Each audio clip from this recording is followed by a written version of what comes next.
The nature of the hero V is a sort of reborn Guy Fawkes. And to American audiences, Guy Fawkes probably doesn't mean much. In the English imagination, Guy Fawkes is a Catholic terrorist who attempted to blow up the Houses of Parliament, and every 5th of November, because he failed to blow up the Houses of Parliament, his effigy is burnt.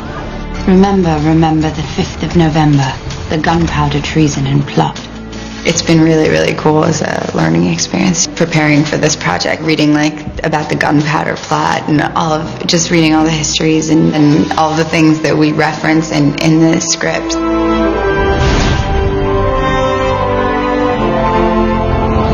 The gunpowder plot was in 1605, and the Catholics were being really oppressed in England. Elizabeth came to the throne in 1558. And she ruled England for 45 years, or very close to 45 years. In that time, her relationship with the English Catholics, of course, changed. Elizabeth herself is well aware that she is living and governing in a Europe which is divided between Catholic and Protestant, in which Catholic and Protestant powers are at war. She tries to appeal to as many different religious groups as she possibly can.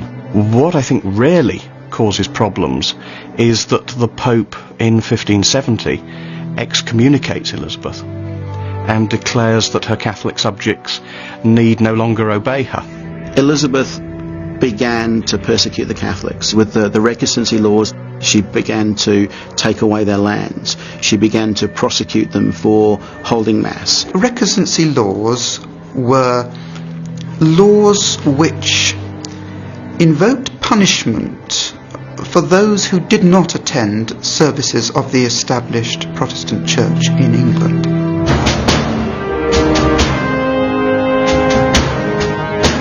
Everyone within England is worried by the fact the Queen's not married. Almost the first rule of any sovereign is to make sure there is a guaranteed succession. Without a succession, you can't be certain of what's going to happen in the future. In a sense, she doesn't look further than her own lifetime. Indeed, she doesn't name James VI of Scotland as her successor until she's on her deathbed. James VI of Scotland was, of course, a Protestant. We should never forget that. But he was also the son of the Catholic Mary, Queen of Scots. And as such, he could almost present himself as being all things to all men. The Catholics in England, desperate as they were looking for some relief from James, and they built hopes on some very vague assurances that he gave their representatives before 1603. So you have this Catholic community who believe now that, okay, James is going to become King of England and he's going to grant toleration to everybody and everything's going to be a lot better than it is now. Things do change to some degree. When James comes to the throne, he suspends enforcement of the recusancy laws. But then James and his government sit down and have to face priorities. They have to see where the bedrock of their support actually lies, and it actually lies in the Protestant establishment. He says that the recusancy laws are in force, they will be enforced. People have to exercise bare conformity. Only a tiny minority of people actually want to take action against these policies. They are the zealots, if you like. Once laws have been created by Parliament and endorsed by the sovereign, people tend to obey it. So in order to change things, you need to really change the policy itself, and that means you need to change the people who make the policy. And the way to do that is to change the sovereign. The so-called gunpowder plot really should be called the Catesby plot, because he's the person who dreamed it up, he's the person who brought people in, and it's his vision that this plot represents. He was, by all accounts, he was a very charismatic person. He was highly intelligent. He was also a man who was very much a Catholic. To my mind, I don't think Catesby had any hopes of James. Catesby is actually motivated by something much more fundamental, a desire for revenge. Revenge on a state which has let him down and let his family down over decades. He is the person behind the choice of Guy Fawkes.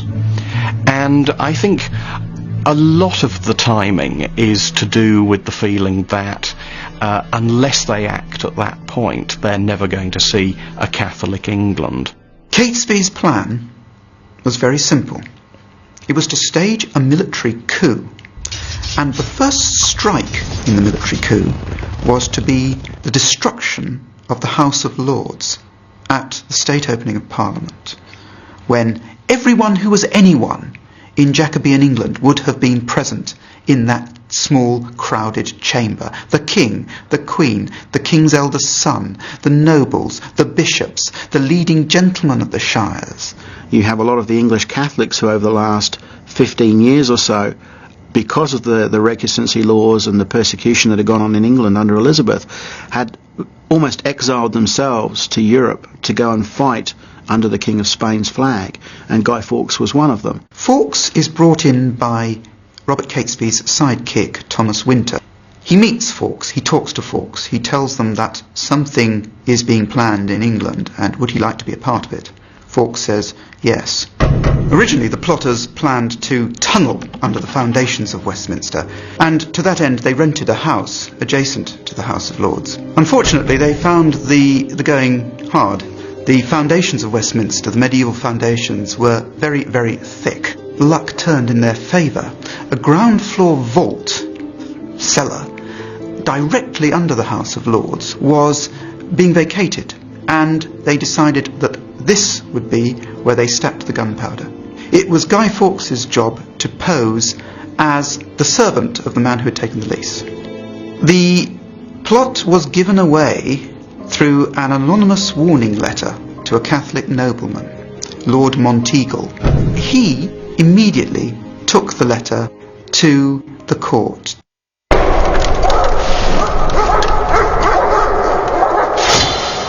The evening of the 4th of November, they searched the cellars of Parliament House and they discovered Guy Fawkes waiting there ready for Parliament to sit the following day to set off the train of powder and blow the government buildings up. Well, of course he was captured, he was interrogated, he was sent to the Tower of London. Finally, on the 7th of November, he cracked and he started to name some of those that were involved along with him. Those that were captured were taken back to the Tower of London, they were tried, and the foregone conclusion, and they were executed. He was to some degree the expendable one, the man with the expertise. So he went into the danger zone, and of course ultimately that's why he's the one who's arrested.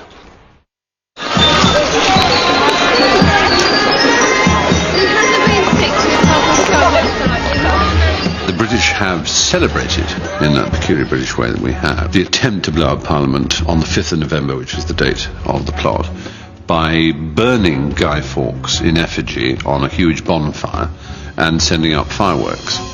It's known as Fireworks Night or Guy Fawkes Night, and children traditionally make their own Guy, which is a sort of made out of pillowcases and bits of straw, whatever you happen to have to hand. You wheel it round shouting penny for the Guy, and adults give you money, and with the money you buy the fireworks, you build a big bonfire on any piece of common land, a heath, a garden, public park, whatever.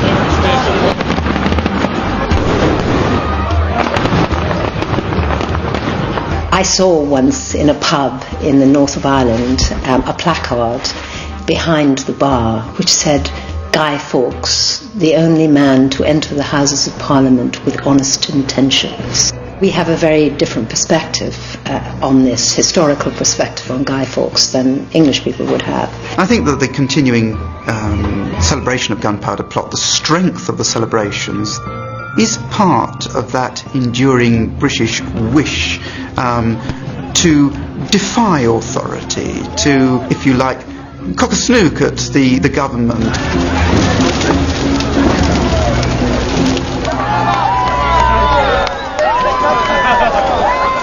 You're never told what would have happened if they had blown up the Houses of Parliament. And I think it's unfortunate because a lot of people now have a distorted picture as to what that event really means. I believe that if the Monteagle letter had not been received, I'm almost certain that it would have succeeded. In all likelihood, nothing much would have changed apart from the fact that England would have had to find a new king. The chances are that Protestant England would have risen against them. There would have been a bloody civil war, and in all probability, the plotters would have been defeated. What I think perhaps we underestimate is how much mystery still surrounds the plot, because those people like Catesby died without ever giving a confession without ever giving evidence, there is still a lot about their motives in detail that died with them.